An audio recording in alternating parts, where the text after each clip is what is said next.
ታላቁ ወንድማችን የመምህር ዘላለም ወልደ ሰማዕት የህይወት ታሪኩን በወንድሙ የሥጋ ወንድሙ በሆኑት በአቶ ተዋበ ወንድሙ ይነበብልናል። ወደሱ እንሄዳለን። ብፁዓን አበው ሊቃነ ጳጳሳት፣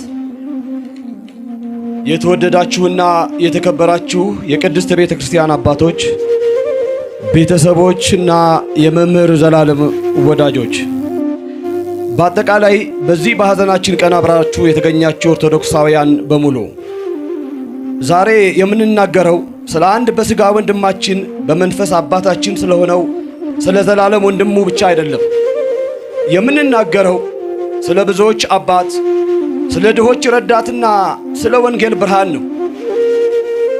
መምህር ዘላለምን በሥጋ መለየታችን ለአንጀታችን እጅግ የሚከብድ ለቤተሰባችንም መሪር ሐዘን ቢሆንብንም እርሱ ግን አስቀድሞ በመልካም ሥራው በሰማይ ቤቱን ሰርቶ እንደነበር እናምናለን።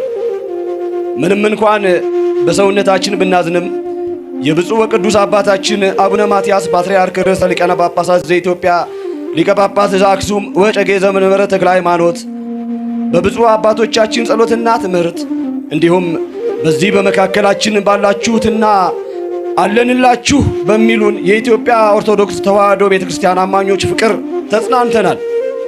እርሱ የሄደው ወደ ፈጠረው አምላክ ሁላችንም ወደማንቀርበት ሰማያዊ ስፍራው ነውና ለቅሷችን፣ ሐዘናችን የናፍቆትና የፍቅር እንጂ ተስፋ እንደሌላቸው አናዝንም። ሐዘናችን እጅግ በተስፋ የተመላ ነው። ከዚህ ቀጥዬ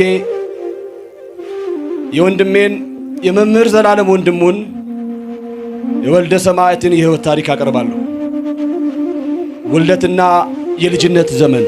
መምህር ዘላለም ወንድሙ ስመ ጥምቀቱ ወልደ ሰማዕት ከአባታቸው ከአቶ ወንድሙ ተማምና ከእናታቸው ከወይዘሮ ትክክል ወርቅ ገብረየስ ነሐሴ 17 ቀን 1969 ዓ.ም በታሪካዊቷ ደብረ ሲና ከተማ ተወለደ።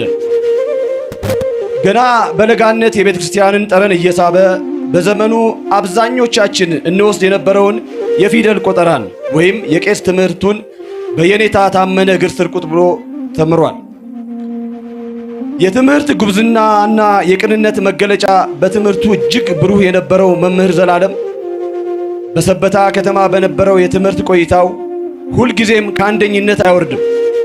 በተለይም የአንደኛና የመለስተኛ ሁለተኛ ደረጃ ትምህርቱን በሙልጌታ ገርሌ ሲማር ሁሌም አንደኛ ነበር የሚወጣው።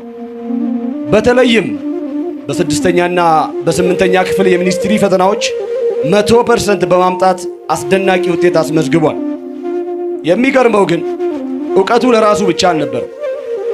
ለሂሳብ ትምህርት የነበረው ልዩ ተሰጥኦ መምህራኑ በማይኖርበት ጊዜ እርሱ መምህር ሆኖ ጓደኞቹን ሁሉ ያስተምር ነበር።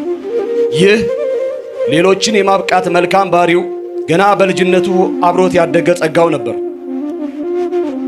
የቅዱሳን በረከትና የመንፈሳዊ ብስለት ምንጭ መምህር ዘላለም ወንድሙ በዘመናዊ ትምህርቱ ውጤታማና አንደኛ ሆኖ እንዲወጣ ያደረገው ሚስጥር በሰበታ ከተማ በሚገኘው በታዋቂው ጌቴሴማኒ ቤተ ደናግል ጠባባት የእናቶች ገዳም ያገኘው የጸጋ በረከት ነው። ይህ ገዳም ለመምህር ዘላለም የእውቀቱ ብቻ ሳይሆን የቅድስናና የጥበብ ምንጭ ነበረ። የወንጌል ጡት የጠባባት ስፍራ መምህር ዘላለም ገና በልጅነቱ ከኩዮቹ ተለይቶ በዚህ ገዳም ስር የወንጌል ትምህርቱን እየቀሰመ አድጓል። በቅዱሳት መጻሕፍትና በስብከተ ወንጌል ትምህርት አንደበቱ የረታ ምስጢር የሚዘረዝርና ልብን የሚነካ አገልጋይ ሆኖ የወጣው በዚህ በቅዱሳን እናቶች ጸሎት በታጀበ ገዳም ውስጥ በነበረው ጥልቅ መንፈሳዊ ልምምድ ነው። የሁለት ዓለማት ጥበብ። መምህር ዘላለም በዘመናዊ ትምህርት ቤት የነበረውን ስኬት ከመንፈሳዊ ሕይወቱ ጋር እጅግ በሚያስደንቅ ሁኔታ አጣጥሞት ነበር። ከትምህርት ቤት መልስና በዓላትን ጠብቆ ወደ ገዳም በመሄድ ቅዱሳት መጻሕፍትን በመመርመር ያሳልፍ ነበር። ለብዙዎቻችን ከባድ የሆነውና የማይመረመረው መጽሐፍ ቅዱስ ለመምህር ዘላለም ግን እንደ ውዳሴ ማርያም በየዕለቱ የሚደገም በልቡ የተጻፈና በቃሉ የያዘው መዝሙሩ ነበር።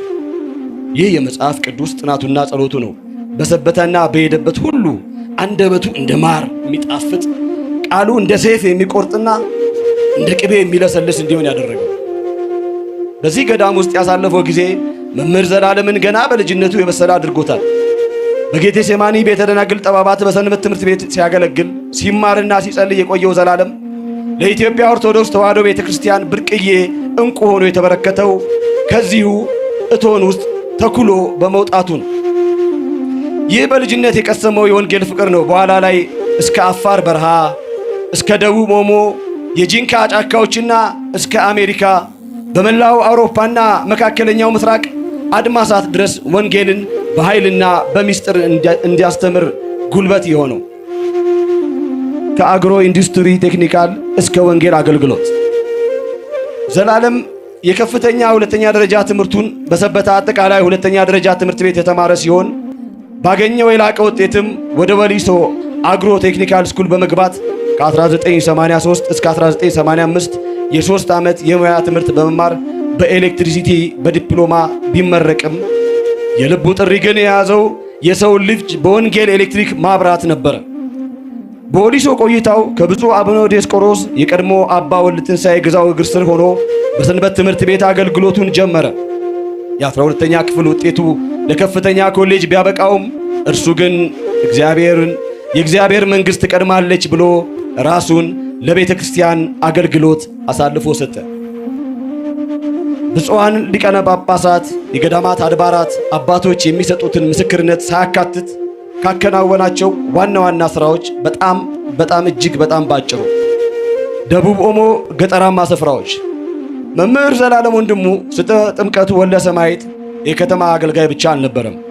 በደቡብ ኦሞ ገጠራማ ስፍራዎች ቃለ ወንጌልን በማስተማር ካበረከተው መንፈሳዊ አገልግሎት በተጨማሪ አንደኛ ለማሌ ብሔረሰብ የማሌ ቅዱስ በዓለ ወልድ ቤተክርስቲያንን፣ ሁለተኛ ለሰሜን አሪ ብሔረሰብ የዘፍቲ ቅዱስ ሚካኤል ቤተክርስቲያንን፣ ሶስተኛ ለአሪ ብሔረሰብ የሰልማ ቅድስት ኪዳነ ምሕረት ቤተክርስቲያንን፣ አራተኛ ለበና ጸማይ ብሔረሰብ የሙቃጫ ቅዱስ ሚካኤል ቤተክርስቲያንን፣ አምስተኛ የማላታር ቅዱስ ሚካኤል በጅምር ላይ ያለ በከተማው የነበሩትን ዋና ዋና ፓስተሮች አስተምሮ በማስጠመቅ አዳራሻቸውን አፍርሰው ቆርቆሮውን በማምጣት እንዲሰራ አስጀምሯል። ጎምዝ፣ ጋምቤላ፣ ጂንካ መምህር ዘላለም ወንድሙ ስመ ጥምቀቱ ወልደ ሰማዕት በ2003 ዓመተ ምህረት ከጠረፋማውና ከገጠሪቱ የሀገራችን ክፍሎች የተውጣጡ 38 ልዩ ልዩ ቋንቋ ተናጋሪ ደቀ መዛሙርትን መልምሎ ከየሀገረ ስብከታቸው ማስረጃ ጽፎ በማስመጣት ሙሉ የስልጠና ወጪያቸውን በመሸፈን በጽርሐ ጽዮን የስልጠና ማዕከል እንዲማሩ በማድረግ ስልጠናቸውን ሲያጠናቅቁ የአገልግሎት ልብስና መጽሐፍ ቅዱስ ገዝቶ በመስጠት ወደ የመጡበት አካባቢ ተመልሰው በቋንቋቸው እንዲያገለግሉ አድርጓል።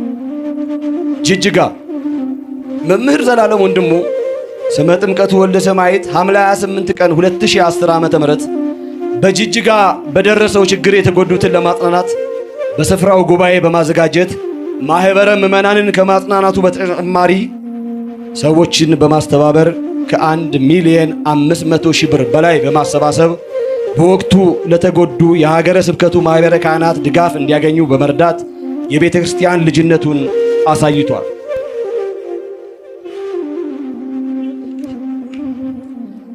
ሰበታ ቅዱስ ገብርኤል መምህር ዘላለም ወንድሙ ስመ ጥምቀቱ ወልደ ሰማዕት ለ57 አይነ ስውራን በተለያዩ ጊዜያት ድጋፍ ከማድረጉ በተጨማሪ ለዘለቄታቸው ራሳቸውን የሚችሉበትን ቦታ ለመግዛት እንቅስቃሴ አስጀምሯል። በምሁር ኢየሱስ ገዳም መምህር ዘላለም ወንድሙ 12 ልጆችን ከቤኒሻንጉል ጉሙዝ በማስመጣት ዲቁና እንዲማሩና ወደ አካባቢያቸው ተመልሰው እንዲያገለግሉ አድርጓል። በሰሜን ሸዋ ዞን በኤፍራታና ግድም ወረዳ በጦርነት ለተፈናቀሉና ለተጎዱ ለ2591 ሰዎች 3,000 ብር በጠቅላላው 7,773,000 ብር ድጋፍ አድርጓል። ሸዋሮቢት፣ አጣዬና ከሚሴ ከተለያዩ አካባቢዎች ለተፈናቀሉ ጉዳት ለደረሰባቸው ከፍተኛ ድጋፍ አበርክቷል። ደብረ ዘይት መምህር ዘላለም ወንድሙ ስመ ጥምቀቱ ወልደ ሰማዕት ከቢሾፍቱ ከተማ በቅርብ ከሚገኘውና የኢትዮጵያ አውሮፕላን ተከስክሶ ብዙ ሰው ባለቀበት ኤጀሬ ቦታ ላይ በአካል ተገኝቶ በማጽናናት የምስራቅ ሸዋ ሀገረ ስብከት ሊቀ ጳጳስ ብፁዕ አቡነ ጎርጎርዮስን በማስፈቀድ የተለያዩ ሰዎችን በማስተባበር የቅድስት ልደታ ቤተ ክርስቲያንን አስተክሎ ጥር 30 ቀን 2018 ዓመተ ምህረት በአካል በመገኘት ብፁዓን ሊቃነ ጳጳሳት ባሉበት አስመርቋል። ቡታጅራ በግጭት የተፈናቀሉትን ቦታው ድረስ ሄዶ በአካል በመገኘት በቃለ እግዚአብሔር ከማጽናናት በተጨማሪ የሚታወቅበትን መልካምነትና ድጋፍ አሳይቷል። ከስልጤ ዞን ከቅበት ከተማ በክርስትናቸው ምክንያት ከቤት ንብረታቸው ለተፈናቀሉ ለ288 ሰዎች 2,000 ብር በድምሩ 576,000 ብር ድጋፍ አድርጓል። አርሲ፣ ሻሸመኔ፣ ባሌ ቤተሰቦቻቸው ለተገደሉና ለተፈናቀሉ ክርስቲያኖች ሩዝ፣ ዱቄት፣ ዘይትና የማብሰያ ዕቃዎችን በማቅረብ መንፈሳዊ ኃላፊነታቸውን ተወጥቷል።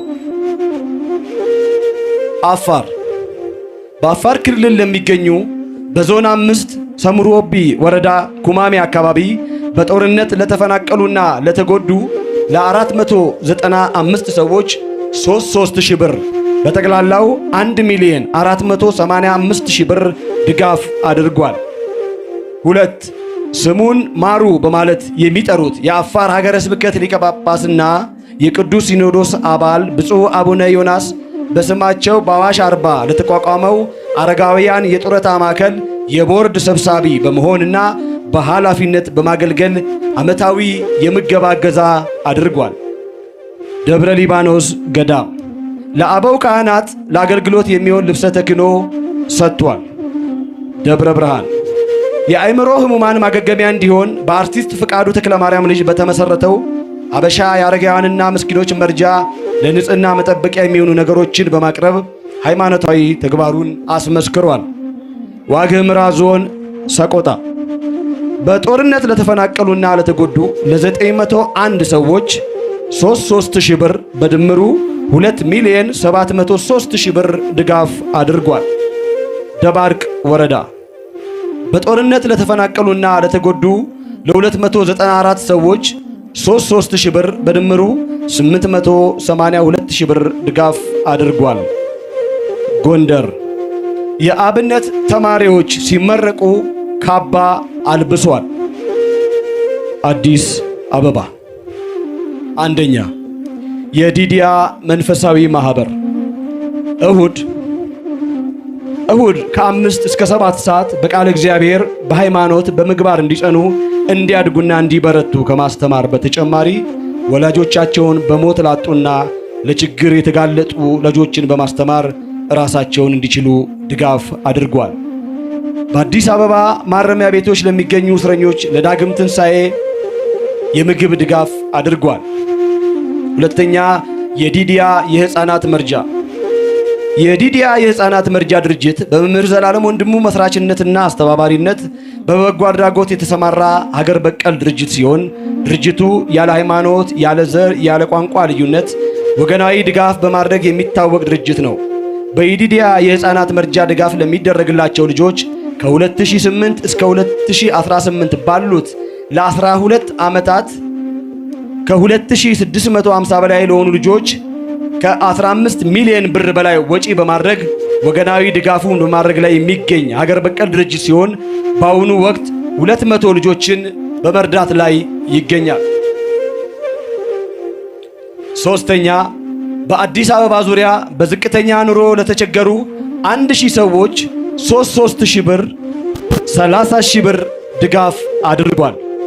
በየሳምንቱ አራተኛ ነው ይሄ ረቡዕና ዓርብ የሚደረግ የምሳ ምገባ ቂርቆስ 80 ልጆችን፣ ለሳሪስ አቦ 148 ልጆችን፣ ሐመራዋ የካ ሚካኤል 72 ልጆችን በአጠቃላይ ለ300 አቅመ ደካሞች ረቡዕና ዓርብ የምሳ ምገባ ድጋፍ አድርጓል። 5 ሽንቁሩ ቅዱስ ሚካኤል ለሚገኙ ጸበልተኞች ዘይትና ዱቄት ድጋፍ አድርጓል። 6ኛ ወንጌለ ዘላለም ከተባለው የዩቲዩብ ቻናላቸው ወይም ቻናሉ ከሚገኘው ገቢ ግቢ ገብርኤል የወደቁትን አንሱ፣ እንጦጦ ማርያም ለሚገኙ አቅመ ደካሞች በበዓለ በራቅሊጦስ የዘይትና ዱቄት ድጋፍ አድርጓል። መምህር ዘላለም ወንድሙ ስመ ጥምቀቱ ወልደ ሰማዕት ለአገልግሎት በሄዱበት በሀገር አሜሪካ ባጋጠማቸው ድንገተኛ ሕመም የካቲት 28 ቀን 2018 ዓመተ ምህረት በተወለዱ በ49 ዓመታቸው ከዚህ ዓለም ድካም አርፈዋል። የመምህር ዘላለም ወንድሙ ስመ ጥምቀቱ ወልደ ሰማዕትን ነፍስ በቅንነት በታማኝነት ያገለገሉት አምላክ ካገለገሉት መካከል ከአብርሃም በይስሐቅ በያዕቆብ እቅፍ ያኖርልን። ለኦርቶዶክሳዊት ተዋሕዶ ቤተክርስቲያን ለእኛ ለቤተሰቦቹ ለወዳጅ ዘመዶቹ ሁሉ ፈጣሪ መጽናናትን ያድልልን።